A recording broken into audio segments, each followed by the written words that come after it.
Friends, જ્યારે તેલ વગર મગ અને ઘઉંના લોટનો આટલો ટેસ્ટી અને હેલ્ધી નાસ્તો બનાવશો તો કોઈ પણ હોટલમાં જવાનું ભૂલી જશે. એટલી મારી ગેરંટી છે. એકદમ ઓછી સામગ્રીથી અને બહુ જ સરળતાથી ફટાફટ આ નાસ્તો તૈયાર થઈ જાય છે. તો ચાલો જોઈ લઈએ કે કઈ રીતે આ નાસ્તો બને છે. તો સૌથી પહેલાં તમારે શું કરવાનું, અત્યારે ફ્રેન્ડ્સ મેં 1 વાટકી જેટલા મગ લીધા છે. જ્યારે પણ તમે કોઈ પણ કઠોળ યુઝ કરો છો ત્યારે સૌથી પહેલાં એને ચેક કરી લો કે એની અંદર પથ્થર કે બીજો કોઈ કચરો ન હોય, એને સારી રીતે સાફ કરી લો. હવે નળનું મેં પાણી એડ કર્યું છે 2 ગ્લાસ. સારી રીતે 1 થી 2 પાણીની મદદથી આપણે આને વોશ કરી લઈશું. જે ગંદુ પાણી છે એને મેં દૂર કરી દીધું. હવે આપણે આની અંદર 2 ચમચી જેટલા ચોખા એડ કર્યા છે. અત્યારે મેં ભાતના ચોખા લીધા છે. આની જગ્યાએ તમે ખીચડીયા ચોખાનો પણ ઉપયોગ કરી શકો છો. હવે આપણે અડધી ચમચી કરતાં પણ ઓછી મેથીના દાણા એડ કરીશું. જો મેથીના દાણા હોય તો ચોક્કસથી એડ કરજો, નહીં તો તમે આના વગર પણ તૈયાર કરી શકો છો. હવે આપણે આની અંદર 3 ગ્લાસ જેટલું એકદમ ગરમ કરેલું ઉકાળેલું પાણી છે, બસ મેં એ જ એડ કર્યું છે. એકવાર સારી રીતે મિક્સ કરી અને ઢાંકણ ઢાંકી અને સાઈડમાં મૂકી દઈશું. આ મગને 1.5 થી 2 કલાક માટે પલાળવાના છે. 1.5 થી 2 કલાક જેટલો સમય થઈ ગયો છે. તમે જોઈ શકો છો જે મગ ચોખા છે એ સારી રીતે પલળી ગયા છે. અને હા ફ્રેન્ડ્સ, જો તમારે ગરમ પાણીની અંદર ન પલાળવા હોય તો રાત્રે ઠંડા પાણીની અંદર પણ તમે પલાળી શકો છો, તો પણ બહુ જ સરસ આનું રિઝલ્ટ મળશે. હવે જે પાણી છે એને મેં દૂર કરી દીધું. જો સવારે તમારે આ નાસ્તો તૈયાર કરવો હોય તો ચોક્કસથી તમે રાત્રે આને પલાળી શકો છો. હવે આપણે શું કરીશું, કોઈ પણ એક અત્યારે મેં મિક્સિંગ બાઉલ લીધો છે. હવે 1 વાટકીનું માપ લઈશું અને આ વાટકીના માપ સાથે જ આપણે આ રેસીપી બનાવીશું કે જેથી એકદમ પરફેક્ટ રીતે આ તૈયાર થઈ જાય. તો જે આપણે પલાળ્યા હતા મગ અને ચોખા 1 વાટકી ભરીને મેં લીધા છે અને બાકીના જે મગ અને ચોખા છે એની હું એક બીજી રેસીપી તૈયાર કરવાની છું. હવે ટેસ્ટી એવા મસાલા એડ કરીશું. તો સૌથી પહેલાં સ્વાદ અનુસાર 1 નાની ચમચી જેટલું મીઠું, 1 ચમચી જેટલું તીખું લાલ મરચું પાવડર લીધું છે, 5 ચમચી જેટલો અજમો લીધો અને એકદમ પીંચ 2 ચપટી જેટલી હળદર એડ કરીશું. 4 જેટલી મોટી સાઈઝની લસણની કળીઓ છે અને આ રીતે નાનું ટુકડાઓમાં મેં આદુને કટ કરી લીધું છે, તો એ એડ કરીશું 1 ચમચી જેટલું. 2 થી 3 ચમચી જેટલી ઝીણી કટ કરેલી આપણે ડુંગળી એડ કરીશું. ત્યાર પછી થોડી કોથમીર એડ કરવાની છે 1 વાટકી જેટલી. જો ફ્રેન્ડ્સ જીરું હોય તો ચોક્કસથી જીરું એડ કરજો, કેમ કે અજમા કરતાં જીરાનો જે ટેસ્ટ હોય છે વધારે સારો લાગતો હોય છે. બટ અત્યારે જીરું નથી એટલા માટે મેં એડ નથી કર્યું. હવે આપણે એક મિક્સર જાર લઈશું અને જેટલું પણ આપણે મિક્સર તૈયાર કર્યું છે મસાલાવાળું મગનું એ બધું જ મિક્સર આની અંદર એડ કરી દઈશું.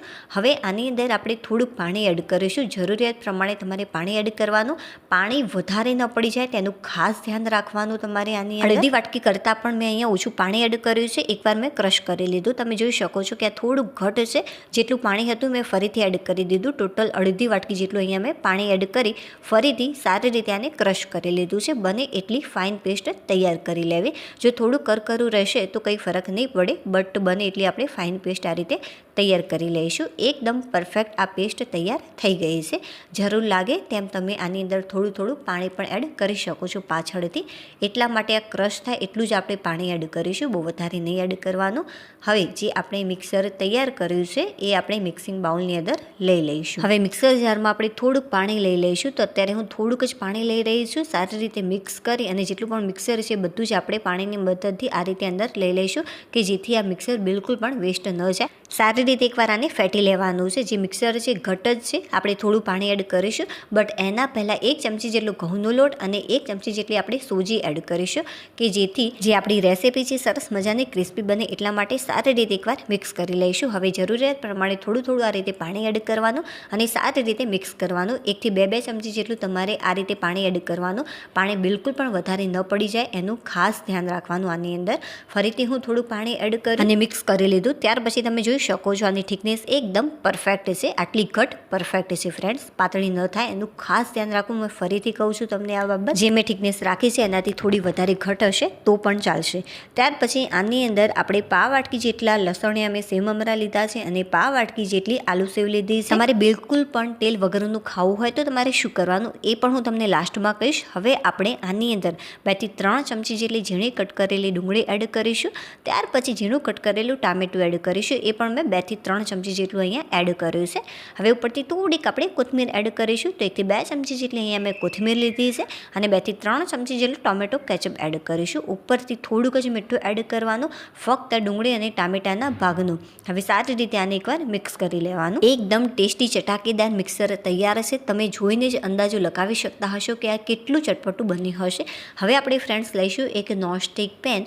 ત્યાર પછી થોડુંક આપણે તેલ એડ કરીશું. 1 ચમચી જેટલું અહીંયા મેં તેલ લીધું છે. તમે તેલ વગર પણ આ રેસીપી તૈયાર કરી શકો છો તો પણ સરસ જ બનશે આ રેસીપી. બટ જેના જોડે નોનસ્ટિક પેન નથી, આ ટાઈપનો નોનસ્ટિક તવો નથી, એ લોખંડની તવી પર આ રીતે થોડું તેલ એડ કરી રૂમાલ કે કોઈ પણ કપડાં કોટનનું જે કોઈ પણ કોટનનું કપડું હોય એની મદદથી આ રીતે સાફ કરી અને સરસ મજાની આ રેસીપી તૈયાર કરી શકે છે.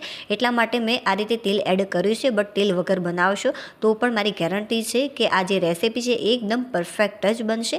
હવે થોડુંક આપણે આ રીતે ખીરું લઈ લઈશું અને ત્યાર પછી એક જ ડાયરેક્શનમાં આને આ રીતે ફેરવવાનું છે. તમે જોઈ શકો છો કે કેટલું સરસ મજાનું આપણું આ બેટર છે પરફેક્ટ રીતે પથરાઈ રહ્યું છે આ રીતે.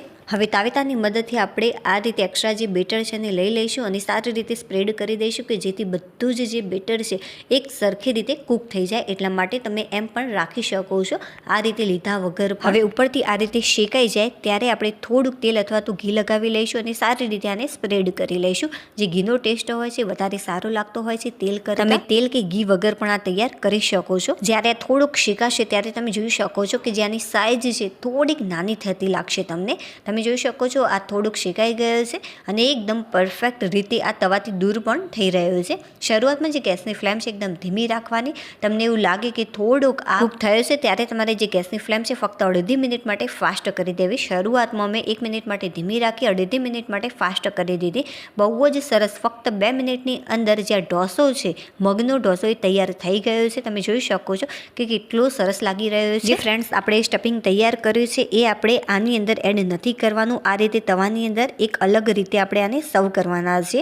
જો તમારે આ સ્ટફિંગ તૈયાર ન કરવું હોય, તેલ વગરનું બનાવવું હોય તો તમે બટાકાના માવાનું પણ તૈયાર કરી શકો છો. ડાયરેક્ટ બટાકાનું સ્ટફિંગ આના ઉપર મૂકી અને રોલ તમે વાળી શકો છો. સરસ મજાનો એકદમ ક્રિસ્પી ઢોસો તૈયાર છે. જો તમારે સોફ્ટ રાખવું હોય ઢોસો તો જે બેટર છે તમારે ઘટ પાથરવાનું આના ઉપર. જો તવા ઉપર ઘટ પાથરશો તો જે આ ઢોસો છે એકદમ સોફ્ટ થશે. ચપ્પાની મદદથી મેં આને કટ કરી લીધો છે. અત્યારે હું એક ભાગ લઈ રહી છું. બે રીતે તમે આને સર્વ કરી શકો છો. સૌથી પહેલાં આ રીત જોઈ લઈએ તો જે આપણે ચટાકેદાર મિક્સર તૈયાર કર્યું છે એકાદ ચમચી જેટલું આના ઉપર લઈ અને સરસ મજાનો જે રોલ છે ગોળ આ રીતે આપણે વાળી લઈશું. આ જે ઢોસો છે અંદરથી સોફ્ટ અને ઉપરથી એકદમ ક્રિસ્પી તૈયાર થયો છે. તમે જોઈ શકો છો કે કેવો લાગી રહ્યો છે.